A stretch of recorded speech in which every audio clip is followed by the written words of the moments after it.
Tuneful Toots. The little engines of the narrow gauge railway were always busy.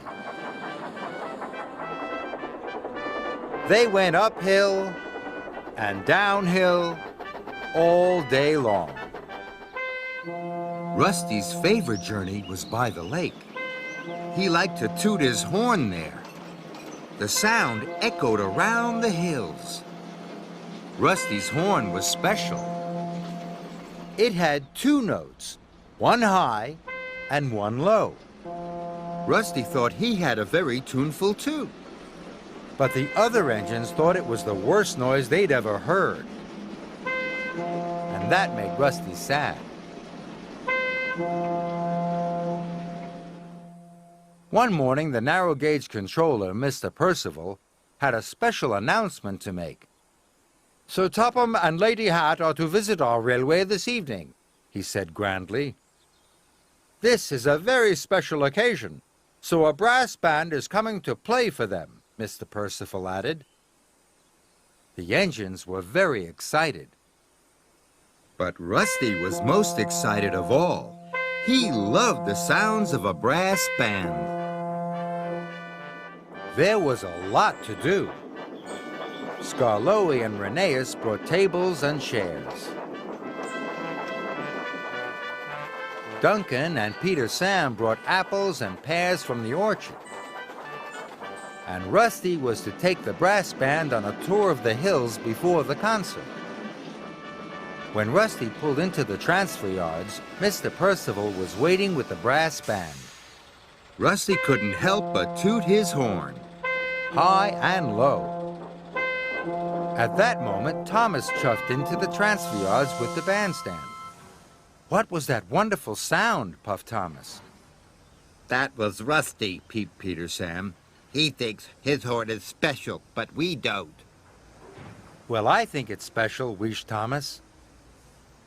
This made Rusty very happy. No one had ever liked his horn before.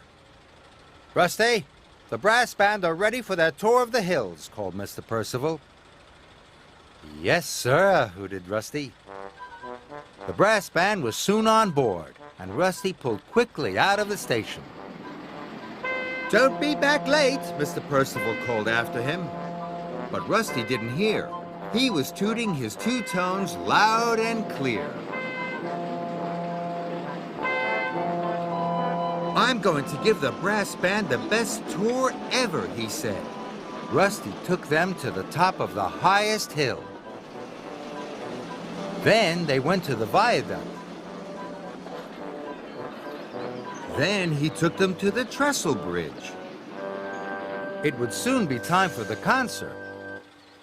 The band started to tune their instruments. The sound of their notes filled Rusty's funnel. He was very happy. So happy, he forgot all about getting back for the concert. I know, thought Rusty. Now I'll take the band to the lake. He wanted this trip to go on forever and ever. Rusty happily clickety-clacked towards the lake. His horn was toot-tooting to the music of the brass band. He wished all the other engines could hear him now. The ruined castle looked magical in the sunset. Rusty's tuneful train crossed the lake. Then there was trouble. Rusty shuddered to a stop. Rusty had made a terrible mistake. He had gone too far, and he had run out of diesel oil. Now the brass band wouldn't get back for the concert. This was a disaster. Thomas chuffed into the transfer yards with Sir Topham Hatt and Lady Hat. Mr. Percival looked very unhappy. Rusty had not returned with the brass band. Everyone was very worried. The band leader was very worried too. How will anyone know where we are? He asked Rusty. Suddenly, Rusty tooted very loudly. If you all play and I hoot my horn very loudly, Our sound will echo all the way down to the yards. Then everyone will know where we are. The band leader was happy. He waved his baton. 1, 2, 3, he called. The band started to play.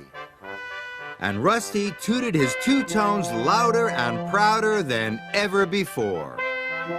Thomas was the first to hear the sound. That's Rusty, he puffed. And the brass band, Duncan chuffed. Everyone listened. They could hear Rusty's two-tone horn echoing down the valley. They must be in trouble, whistled Thomas. Follow the sound of Rusty's horn, Thomas wished. Then you'll be able to find him. If the brass band is with Rusty, said Sir Topham Hatt, we'll have the concert there.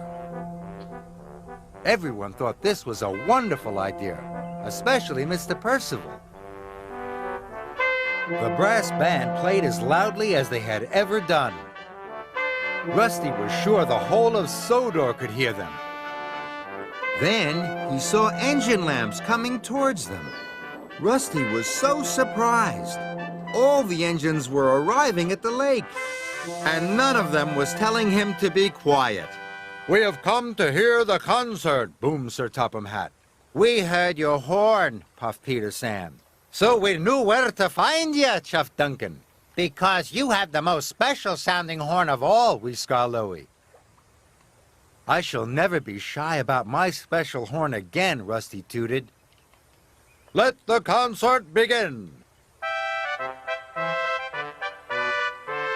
All the engines blew their whistles, and Rusty tunefully tooted his two-tone horn loudest of all.